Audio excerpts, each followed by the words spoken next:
بسم اللہ الرحمن الرحیم۔ میں ہوں محمد تحسین عباسی اور آپ دیکھ رہے ہیں پاکستان ٹائم نیوز کا مقبول ترین پروگرام صحت و تحقیقات۔ وفاقی وزیر خارجہ بلاول بھٹو زرداری، وزیر اعلیٰ سندھ سید مراد علی شاہ، پیپلز پارٹی کے وزراء، اراکین اسمبلی اور پارٹی عہدیداران عموماً سندھ میں صحت کے شعبے میں ترقی اور سندھ کی عوام کو پہنچائے جانے والی سہولیات کا ذکر کرتے نہیں تھکتے۔ بعض ان کا یہ بھی دعویٰ رہا ہے کہ مستقبل میں لوگ سندھ میں علاج کی غرض سے آیا کریں گے، لیکن گزشتہ دنوں پیپلز پارٹی کے شریک چیئرمین آصف علی زرداری نے اپنی سرجری دبئی میں کروا کر یہ ضرور ثابت کر دیا کہ ان کی حکومت اور جماعت کا یہ دعویٰ محض نعرہ تھا۔ سندھ کے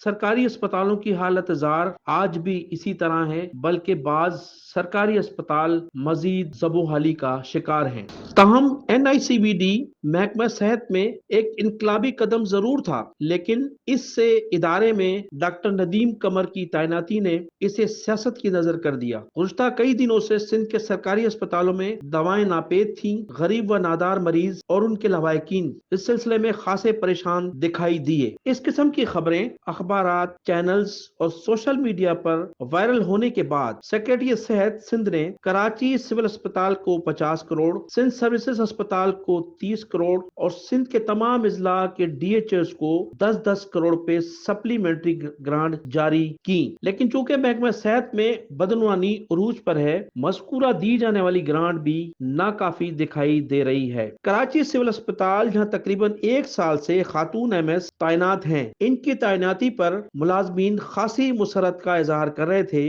اور عموماً لوگوں کا خیال تھا کہ ایک خاتون افسر مرد کے مقابلے میں کم کرپٹ ہوتی ہیں، لہذا ماضی کے MS ڈاکٹر نور محمد سومرو کے ٹینور میں جو خامیاں کوتاہیاں پیدا ہو گئی تھیں، انہیں اس دور میں پورا کیا جا سکے گا اور سندھ کا یہ بڑا ہسپتال ماضی کی طرح ایک مرتبہ پھر اس ہسپتال کے ملازمین عوام کو مایوس نہیں کریں گے۔ لیکن معاملات اس کے برعکس رہے۔ ڈاکٹر روبینہ بشیر کا جتنا بھی ٹینور رہا، وہ تاریخ کا بدترین دور گزرا۔ ایک طرف ملازمین بھی خاصے پریشان رہے تو دوسری جانب عوام کو بھی خاصا سفر کرنا پڑا۔ ڈاکٹر روبینہ بشیر اگرچہ 14 اپریل 2023 کو اپنی مدت ملازمت پوری کر کے رخصت ہو رہی ہیں، ایک طرف تو انہوں نے سول اسپتال میں پیرامیڈیکل اسٹاف کی جانب سے نہ چاہتے ہوئے بھرپور الوداعی تقریبات کا از خود انعقاد کروایا، بلکہ ڈاکٹر سعید قریشی سے بھی ایک ایوارڈ لے کر اپنی شفافیت ظاہر کرنے کی کوشش کی، لیکن سول اسپتال کراچی کی تاریخ انہیں کرپٹ ترین الفاظوں سے یاد رکھیں گے۔ ڈاکٹر روبینہ بشیر اس سے قبل سندھ سروسز اسپتال کی MS تھیں اور کووڈ-19 کے دنوں میں وہ اپنی ڈیوٹیاں انجام دے رہی تھیں۔ ان کے اس دور میں ہونے والی بدعنوانی کے متعلق اینٹی کرپشن اور نیب کی جانب سے متعدد انکوائری لیٹر جاری ہو چکے ہیں، لیکن وہ پیش ہونے کے لیے تیار نہیں۔ تاہم بتایا جاتا ہے کہ گزشتہ روز آنے والے لیٹر میں ادارے نے وارننگ دی ہے کہ اگر وہ پیش نہ ہوئی تو ان کے خلاف FIR درج کی جا سکتی ہے۔ ڈاکٹر روبینہ بشیر کے ریٹائرمنٹ کے بعد سول اسپتال کراچی میں نئے MS کے متعلق خبریں زبان زد عام ہیں۔ مختلف لوگ اپنے اپنے خیالات کا اظہار کر رہے ہیں۔ کئی ماہ سے director Karachi health services doctor Hamid Jamali کا نام زیر گردش تھا، لیکن اب ان کے ساتھ ساتھ ڈاکٹر خالد بخاری، صابر میمن اور نصراللہ میمن بھی اس ریس میں شامل ہو چکے ہیں۔ سول اسپتال کراچی کی خالی ہونے والی پوسٹ MS کی دوڑ میں جو 4 امیدوار شامل ہیں، ان میں حمید جمانی ڈائریکٹر ہیلتھ سروسز کراچی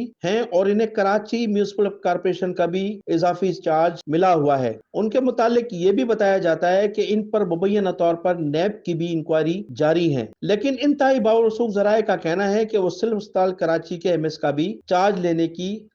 کے خواہش مند ہیں۔ دوسرے امیدوار ڈاکٹر خالد بخاری بھی سندھ گورنمنٹ ہسپتال سعود آباد کے MS ہیں اور ڈاکٹر صابر میمن جنہیں سندھ سیکریٹریٹ کی چند شخصیات سول اسپتال کراچی کا 6 ماہ کے لیے MS کا اضافی چارج دینا چاہتی ہیں، وہ کراچی سمیت سندھ ٹراما سینٹر کے ڈائریکٹر بنا دیے گئے ہیں، جبکہ سول اسپتال کراچی کے چوتھے امیدوار ڈاکٹر نصراللہ میمن ان دنوں سول اسپتال کراچی میں AMS کے طور پر ایک طویل عرصے سے کام کر رہے ہیں۔ انہیں سول اسپتال کراچی کے مسائل کا بھی علم ہے اور وہ خاصا تجربہ بھی رکھتے ہیں، لہٰذا لوگوں کا خیال ہے کہ اس ذمہ داری کو احسن طریقے سے نبھا سکیں گے۔ لیکن لمحہ بہ لمحہ بدلتی ہوئی صورتحال کے پیش نظر چند گھنٹوں قبل ملنے والی اطلاعات کے مطابق سول اسپتال کراچی کے لیے ڈاکٹر صابر میمن کو اضافی چارج دینے کا فیصلہ ہو چکا ہے۔ دوسری جانب ڈائریکٹر ہیلتھ کراچی کے لیے ڈاکٹر خالد بخاری کو تعینات کیا جا رہا ہے۔ ڈاکٹر خالد بخاری کے متعلق معلوم ہوا ہے کہ انہوں نے ڈائریکٹر ہیلتھ کراچی کے لیے 2 کروڑ روپے مبینہ طور پر دیے جانے کی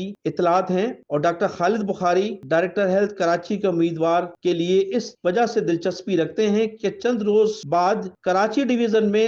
10 بلین روپے کی خطیر رقم سے ٹینڈر ہونے والے ہیں۔ یہی وجہ ہے کہ ڈاکٹر خالد بخاری کی تعیناتی میں محکمہ صحت کے بدنام زمانہ ٹھیکیدار سہیل شمیم، ولی پٹیل کے ساتھ ساتھ اسٹور کیپر شاہنواز باجوہ بھی شامل ہیں۔ یہ تینوں شخصیات نے ڈاکٹر خالد بخاری کی تعیناتی میں مبینہ رقم ابراہیم میمن اور فیصل چاچڑ کے ذریعے ان اندیکھی قوتوں کو ادا کیے ہیں جو محکمہ صحت میں تقرریوں میں اہم کردار ادا کرتے رہے ہیں، جبکہ ولی پٹیل کے متعلق بتایا جاتا ہے کہ وہ محکمہ صحت کا سابق ملازم ہے اور محکمہ صحت میں ملازمت سے قبل وہ ٹھیلے پر سبزی فروخت کیا کرتا تھا، لیکن ان دنوں وہ متعدد مختلف کمپنیوں کے